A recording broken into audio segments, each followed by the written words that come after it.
Right, hello, welcome back everybody.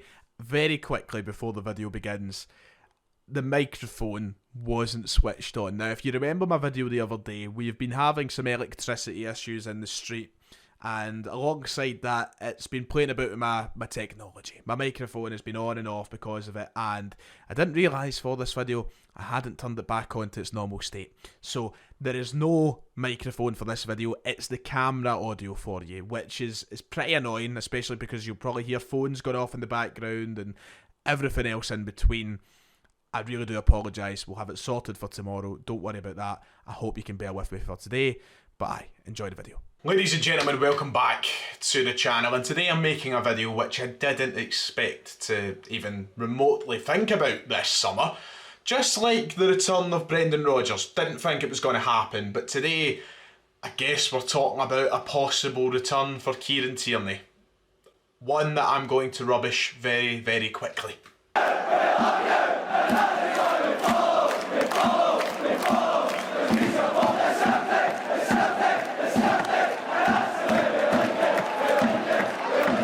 Like and subscribe if you haven't already, it would be much appreciated. Today we're back onto the transfer talk. We're going to talk a little bit about Kieran Tierney, as I've mentioned in the intro, and then we're going to talk a little bit about Marco Tilio later on to get the latest on his Celtic whereabouts, you can say. So stick along, stay for the ride, but like and subscribe. Kieran Tierney is open to a Celtic return. That was the headlines last night that got social media in a right frenzy. A lot of people getting their hopes up and their excitement built as the possibility of Kieran Tierney playing for Celtic once more was discussed. It's one that today I'm going to sit and talk about very briefly because I honestly don't think it's worth much of a conversation.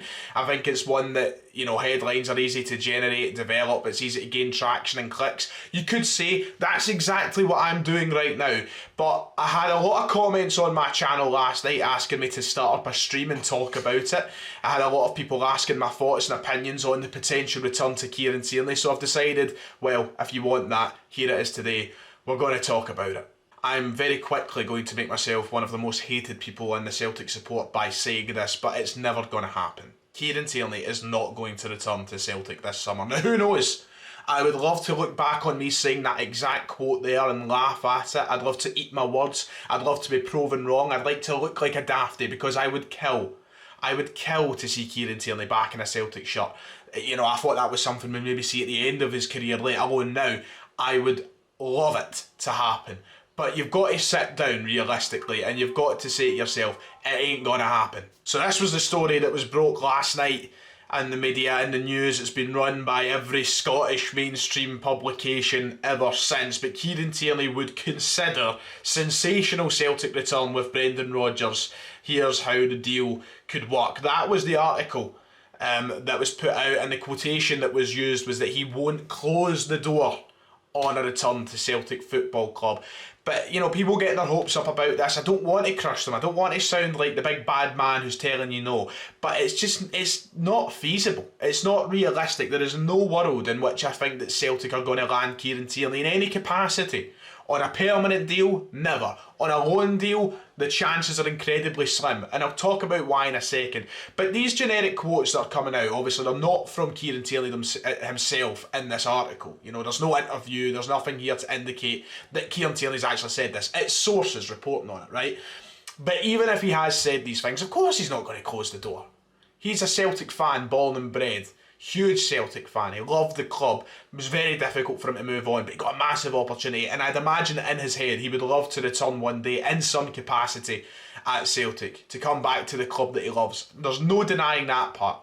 But it's not as if he's going to say no. He's not going to say never. He's not going to say not now. The door's always going to be open, isn't it, if it's realistic. But I think that he knows deep down, just as us should know deep down, like I do right now, it's just not feasible. It's just not going to happen. Celtic can't afford to go out and get Kieran Tierney. That's just the fact of... It's just so simple. It's plain. It's right under our nose.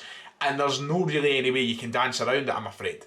Now, the most realistic chance of it happening is a loan deal that Celtic would get him for a year and Arsenal would pay a majority of his wages. That, for me, once again, it's just not going to happen. Like, we've heard Kieran Tierney being linked with other sides in England as it stands, right? Newcastle were apparently in for him. We heard there was actually interest from Manchester City not too long ago. There's a few English teams who would kill to have a player of his quality. He's easily one of the best fullbacks in the league. It still baffles me that he's became a kind of second pick at Arsenal, because I think he's by far and miles ahead of anyone at that team at the fullback areas.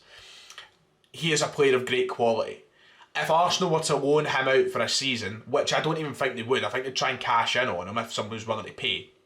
If they were to loan him out, if people catch wind that Kieran Tierney is available for a loan, there's going to be sides who can afford to pay his full wage in the English Premier League. You know, you can see the likes of I'm just throwing out teams here, you know, a Wolves, an Aston Villa, a Brighton, a side like that, willing to come round and pay the entirety of his wage for the season, and they will land him. Arsenal will send him there. They'll prefer that. They won't need to pay a penny of his wages. That works for them. Whereas with Celtic, you're talking about Arsenal having to pay a sizable chunk of a wage of a player that's not even playing for them. He is reportedly on £110,000 a week at the minute. And that would have to obviously be honoured to some extent from Arsenal, to some extent from Celtic.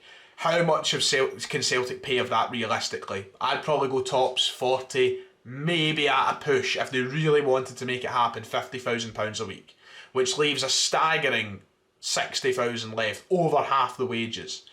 Now, I just don't think that it's realistic that Arsenal sit there and look at Celtic as the best option to get rid of them, when they could profit £30-40 million.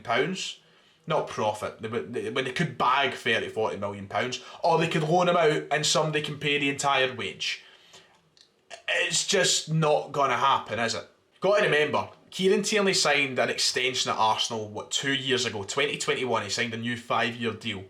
And obviously it's not went the direction I think the club or the player would have wanted it to, now that we're talking about a potential exit for Kieran Tierney. But that still plays a massive part in what happens next for Kieran Tierney. The fact that he's still got 3 years on a big contract left, they'll want money. Now, this is a player they can easily sell for, as I said, £30-40 million. Someone will buy him. He's a player of great quality. Celtic don't have £30-40 million to spend on one player.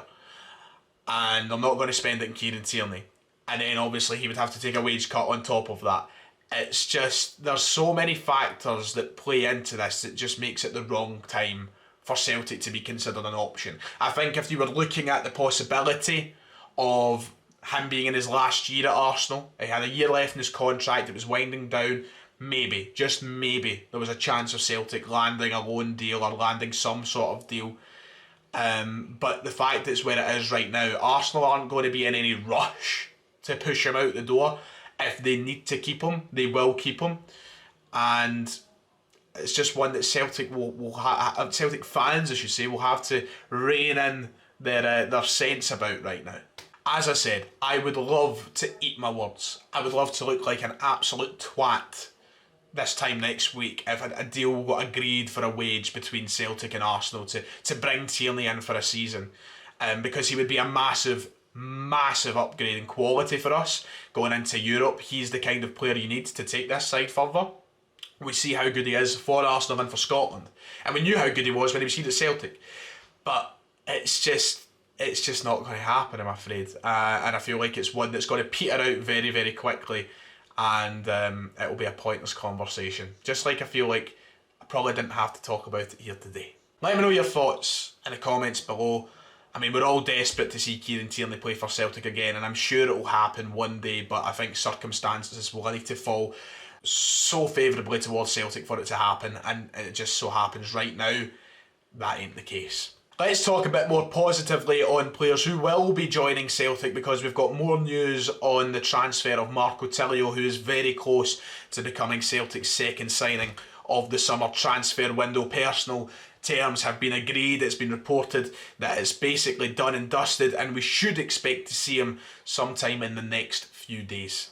Sky Sports reported this afternoon that the personal terms have been agreed for Marco Tilio, and it should be wrapped up sometime this week. I think he's now in the process of getting over to Glasgow or getting over to the UK for his medical and if that all gets done and dusted, he'll be a Celtic player in the next few days. So it's good to see that that is basically done and dusted. Of course, a player who comes in with qualities on the wing, through the middle, a really good attacking player who's very versatile and will do a lot for Brendan Rodgers. I think he's a Brendan Rodgers style player, a guy that we know can do a lot with the ball at his feet in terms of his dribbling, his technical ability, cutting inside, shooting. He's really the whole package. Reminds me a lot of Scott Sinclair, but more right hand sided, you could say. So I'm excited for that. It looks as though it's basically done. He'll be through the door and we're cooking with our first signings of the season. If you want to know more about the player himself, Marco Tilio, then check out my video that I made earlier in the week, last week it was, surrounding him and the player profile. There's a lot more in there. We deep dive into it, so you can go and check that out. I think the signing of Marco Tilio is very positive overall, but it shows that we probably have a lot more room now to work with bigger signings. I think that we need to make some statements in this transfer window. We need to spend some more money. The two signings we've made so far, I like the look of Thiago Holm and Marco Tilio. I like it. And they're both very young, one being 20, the other 21 years old. They'll be great for the future, they'll be great for moving forward. Where their place in the current squad lies in terms of their ability and if they're up to scratch, we await to see that. But I'm hoping that we get players like this done and out the way, and then we can make these signings of intent. I want players who come in and they make a statement for us moving forward to the scale that Rodgers has been talking about. I want players that I know are going to come in and make an impact straight away in Europe. Now, these two guys, they look great. They look young and they look like they've got a really bright future. But are they going to come in and make the difference in the Champions League right now? I think you would be extremely confident and maybe overconfident in saying they are. Because we've got players of great quality and maybe better quality right now.